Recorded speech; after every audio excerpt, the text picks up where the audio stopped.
নবীজি একটা হাদিসে বলেছেন যে দুটো তরল পদার্থ, মানে দুটো তরল পদার্থ আছে, এই দুটো যার সৌভাগ্য নসিব হয়েছে ইনশাআল্লাহ সে জাহান্নামে যাবে না। আরেকটা হচ্ছে দুটো দাগ যার শরীরে আছে সেও ইনশাআল্লাহ তাআলা জাহান্নামে যাবে না। এক নাম্বার দুটো তরল কি? একটা হচ্ছে গায়ের রক্ত।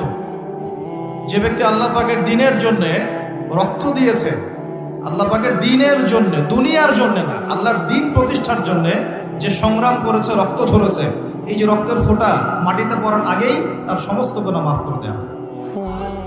যেমন উহুদের যুদ্ধে সাহাবীরা যুদ্ধ করেছেন না, বদরের যুদ্ধে সাহাবীরা যুদ্ধ করেছেন না, তাদের রক্তের ফোঁটা মাটিতে পড়ার আগেই সমস্ত গুনাহ আল্লাহ মাফ করে দিয়েছে। আরেকটা তরল পদার্থ হচ্ছে অশ্রু, চোখের পানি।